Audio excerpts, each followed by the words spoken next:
Hello साथियों, कैसे हैं आप सभी। उम्मीद करता हूं कि आप सभी अभ्यर्थी हमारे बहुत अच्छे होंगे, बढ़िया होंगे, ज़बरदस्त होंगे। और सभी ने आप सब लोग थंबनेल पे देख पा रहे होंगे कि आपके बीच यहाँ पर बताया जाएगा कि क्या है डीएसएसबी टीजीटी 2025। साथ ही साथ बात करेंगे कि डीएसएसबी में जो साइंस की वैकेंसी आई हुई है, जो कि बहुत ही अधिक संख्या में है। यानी अगर हम नेचुरल साइंस में मेल की बात करें या फीमेल की बात करें, अगर दोनों को देखा जाए तो मिला के लगभग 1100 से अधिक जो है वैकेंसी आपको उसमें देखने को मिलेगी। अधिक सीटें आपको देखने को मिलेगी। तो आप सभी लोग अब तैयार हो जाइए, डीएसएसबी को लेकर बहुत बढ़िया तरीके से तैयारी करेंगे, बहुत जमकर तैयारी करेंगे। तो चलिए चलते हैं, समय को ध्यान में रखते हुए कि डीएसएसबी के बारे में जानेंगे। साथ ही साथ साइंस के सिलेबस को भी देखा जाएगा कि हमें क्या पढ़ना है और कितने तह तक जाना है हमें चीज़ों को लेकर, वो सारी बातें हम लोग यहाँ पर करेंगे। तो चलिए भैया, अगर आगे बढ़ा जाए तो सबसे पहले तो डीएसएसबी क्या है। अगर हम बात करते हैं डीएसएसबी क्या है, तो ध्यान से देखिएगा। यहां पर बात करें अगर डीएसएसबी की, तो डी ट्रिपल एसबी जो आपका टीजीटी का है, वो है कि दिल्ली सरकार के स्कूलों में सरकारी शिक्षक की नौकरी के लिए किया जाता है और इनमें प्रशिक्षित स्नातक शिक्षकों टीजीटी की भर्ती होती है। यानी कि अगर जो दिल्ली के सरकारी स्कूलें हैं, अगर आप उनमें शिक्षक बनना चाहते हैं तो आपको डी ट्रिपल एसबी की जो है तैयारी करनी होगी, और आपको इसका तैयारी के साथ साथ इसकी जो है बढ़िया तरीके से आपको एक प्रॉपर तरीके से आपको अपना सारा का सारा जो भी डाटा है वो रेडी करना पड़ेगा। ठीक है, तो अब डी ट्रिपल एस बी का सर पेपर जो होता है वो कैसा होता है, तो वो आपका ऑनलाइन मोड होता है। ऑनलाइन का मतलब कंप्यूटर बेस्ड टेस्ट होता है, ऑनलाइन पेपर आपका होगा, जिसमें आपके 200 नंबर के पेपर होंगे। 200 नंबर आपका 200 सवाल होगा। ठीक है, 200 सवाल होंगे, यानी 200 आपके क्वेश्चन होंगे, 200 नंबर के 200 सवाल आपको दिए जाएंगे, जिसमें 2 घंटे आपको मिलेंगे। इसी के साथ अगर बात करी जाए कि भाई निगेटिव मार्किंग क्या है, तो भैया आपका निगेटिव मार्किंग भी आपको दिख रहा है, जो कि आपका कितना है, तो 0.25 आपका हो जाएगा। कितना हो जाएगा? 0.25 आपका हो जाएगा। ठीक है, लैंग्वेज आपका बाइलिंगुअल होगा पेपर का, यानी आपको इंग्लिश हिंदी दोनों में आपसे पूछा जाएगा। इतनी सारी बातें होने के बाद अब यदि हम बात करें कि सर साइंस के सिलेबस के बारे में, तो भैया वो भी हम लोग बात करेंगे, लेकिन उससे पहले एक बार देख तो ले कि ये 200 नंबर आएगा कहाँ कहाँ से। तो एक तो आपका आता है जीके जीएस यानी जनरल अवेयरनेस से आएगा, जिसमें आपका 20 सवाल आपके 20 नंबर के हो जाएंगे। ठीक है, एक बार अगर आपको नहीं दिख रहा हो तो हम थोड़ा और बड़ा कर देते हैं भैया, थोड़ा और बड़ा कर देते हैं, ध्यान से देख लेना, ध्यान से भैया देख लेना सब लोग। ठीक है, अच्छा चलिए। इसके अलावा यदि बात किया जाए तो भाई आपका इन रीजनिंग का आ जाएगा। ठीक है, आपका क्या आ जाएगा? रीजनिंग का आ जाएगा। रीजनिंग जो होगा वो भी आपका 20 सवाल लगभग 20 नंबर आपका हो जाएगा। ठीक है, क्या हो जाएगा? 20 सवाल 20 नंबर आपका हो जाएगा। ठीक है, अच्छा। इसके अलावा अगर हम मैथ्स की बात करें, गणित की बात करते हैं, तो वो भी आपका 20 सवाल 20 नंबर का आपसे पूछा जाएगा। इसी के साथ यदि हम हिंदी की बात करें तो हिंदी भी आपका 20 सवाल आपका 20 नंबर का होगा, और साथ ही साथ इंग्लिश भी आपका 20 सवाल 20 नंबर का आपसे पूछा जाएगा। ये तो डी ट्रिपल एस बी का 200 में से 100 नंबर तो आपके यहाँ से होंगे।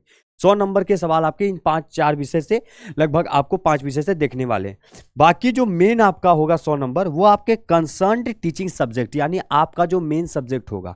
यदि आपने बीएससी साइंस से किया है तो आपको नेचुरल साइंस का ही फॉर्म भरना पड़ेगा, यानी आपका मेन सब्जेक्ट साइंस होगा, विज्ञान होगा, जिसमें आप लोग कंप्लीट टीजीटी के लिए कंप्लीट साइंस आपको पढ़नी पड़ेगी। तो उसी के लिए मैं बता दूं कि वहां से कंप्लीट आपका 100 सवाल 100 नंबर का इकलौता आपका एकमात्र पूछा जाने वाला है। तो भैया 100 सवाल तो यहां से होंगे, बाकी बचे हुए 100 सवाल आपके इन 4-5 विषय से होंगे। तो लगभग आपके 200 सवाल 200 नंबर के आपके हो जाएंगे। बात समझ गए कि नहीं समझ गए? तो 200 सवाल आपके 200 नंबर के आपके लगभग हो जाएंगे। अच्छा, यहां तक जब सारी बातें हो जाएंगी तो फिर उसके बाद हम लोग बात करेंगे D triple S B TGT science का जो सिलेबस है उसके ऊपर। तो देखिएगा ध्यान से, ज़्यादा लंबी वीडियो नहीं रखेंगे, बहुत कम समय में आपको हम सारी चीज बता देंगे। ध्यान से सुनिएगा। देखिए, एक आपका होता है कि भाई साइंस के 3 पार्ट होते हैं, फिजिक्स, केमिस्ट्री और बायोलॉजी। भैया भौतिक विज्ञान, रसायन विज्ञान और जीव विज्ञान।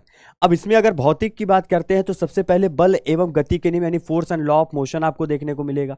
वर्क एनर्जी पावर यानी कार्य ऊर्जा शक्ति, जिसमें हम लोग डिस्प्लेसमेंट के बारे में, विस्थापन के बारे में जानेंगे, जिसमें हम लोग एनर्जी कितने तरीके के होते हैं, काइनेटिक एनर्जी है ना, उसके बाद मैकेनिकल यानी यांत्रिक ऊर्जा जो होता है उसके बारे में भी हम लोग समझेंगे, गतिज ऊर्जा क्या होता है उसको भी हम लोग जानेंगे। ठीक है, इस तरीके से सारी ऊर्जाओं के बारे में हम लोग समझेंगे। साउंड के बारे में जानेंगे, ध्वनि के बारे में जानेंगे, जिसमें हम लोग उसके तरंग दैर्घ्य को देखेंगे, उसकी आवृत्तियों को देखेंगे कि वेवलेंथ क्या होता है, फ्रीक्वेंसी क्या होता है, कितने तरीके के साउंड होते हैं, ध्वनि कितने तरीके का होता है, वो सारी चीजें हम लोग समझेंगे। प्रकाश की अगर बात करते हैं, लाइट की अगर बात करते हैं, तो रिफ्रैक्शन, रिफ्लेक्शन, डिस्पर्सन, ये सारी चीजें, प्रकाश में अपवर्तन, परावर्तन, विवर्तन, ये सारी चीजें देखा जाएगा। इलेक्ट्रिक करंट में हम लोग सब लोग क्या देखने वाले हैं, तो ओम क्या होता है, ओम के नियम के जानेंगे, कूलम्ब लॉ क्या होता है, विद्युत स्थैतिकी बल, इलेक्ट्रोस्टैटिक फोर्स क्या होता है, मैग्नेटिज्म भी हम लोग इसी के अंदर देखेंगे। मैग्नेटिज्म जो चुंबक को होता है वो भी हम लोग इसी में देखेंगे, ठीक है। विद्युत चुंबक को भी इसी में जानेंगे, इलेक्ट्रोमैग्नेट को जानेंगे। फिजिक्स में हमारा आपका और क्या हो जाएगा, जैसा मैंने कहा कि मैग्नेटिज्म भी होगा, तो वो भी आप लोग ने देख लिया। इसके अलावा हीट एंड थर्मोडायनेमिक्स जो होता है वो भी हम लोग यहाँ पर देखेंगे। ग्रेविटेशनल फोर्स आपका हो जाएगा, साथ ही साथ आपका जो आर्किमिडीज प्रिंसिपल है उसके बारे में भी हम लोग समझेंगे। गुरुत्वाकर्षण बलों के बारे में, गुरुत्वाकर्षण बल में जैसे F = capital G m1 m2 upon r², जिसमें कैपिटल G क्या होता है, तो ग्रेविटेशनल कांस्टेंट होता है, गुरुत्वाकर्षण नियतांक होता है। स्मॉल g क्या होता है, तो वो गुरुत्वाकर्षण होता है, जिसका मान 9.8 मीटर/सेकंड²। तो इस तरीके से हम लोग सारी चीजें देखने वाले हैं, ठीक है। ऊर्जा के स्रोत होंगे, सोर्सेस ऑफ एनर्जी के बारे में यहां पर देखेंगे, ठीक। उसी के साथ आगे जब चलेंगे तो केमिस्ट्री की बात करें तो पदार्थ की प्रकृति हो जाएगी, सॉलिड, लिक्विड, गैस, प्लाज्मा, ये सारी चीजें, अवस्थाएं हम लोग देखेंगे पदार्थों की। परमाणु संरचना यानी एटॉमिक स्ट्रक्चर, जिसमें आपको थॉमसन साहब, रदरफोर्ड साहब, निल्स बोहर साहब, है ना, ये सारे नाम आपको वहां पर दिखने वाले हैं। रासायनिक अगर अभिक्रियाओं की बात करें, समीकरण की बात करें, यानी केमिकल रिएक्शन एवं और जो उनके इक्वेशंस होते हैं उसको हम लोग देखा जाएगा। अम्ल, क्षार एवं लवण यानी एसिड, बेस और सॉल्ट आपका हो जाता है। इसी के साथ हमारा मेटल्स, नॉन मेटल, धातु, अधातु की बात करी जाएगी। कार्बन एंड इट्स कंपाउंड यानी कार्बन और उसके यौगिकों के बारे में जानेंगे कि कार्बन से कौन कौन से कंपाउंड बनते हैं, किस तरीके से बनते हैं, उनके बीच में जो बॉन्डिंग होता है वो बॉन्ड कौन कौन सा बॉन्ड होता है ना, ये सारी चीजें, जिसमें आप लोग जो हाइब्रिडाइजेशन जिसे कहा जाता है वो भी हम लोग इसी के अंदर देखेंगे, ठीक है। चलिए, आवर्त सारणी हो जाएगा, पीरियोडिक क्लासिफिकेशन हो जाता है, रासायनिक बंधन हो जाते हैं, केमिकल बॉन्डिंग आपका हो जाएगा, ठीक है। केमिकल बॉन्डिंग में सहसंयोजक बंध, संयोजक बंध, आयनिक बंध, हाइड्रोजन बंध, ये सारे बॉन्ड जो है आपके, कोवैलेंट बॉन्ड, कोऑर्डिनेट बॉन्ड, ये सारे बॉन्ड हम लोग यहाँ पर देखने वाले हैं।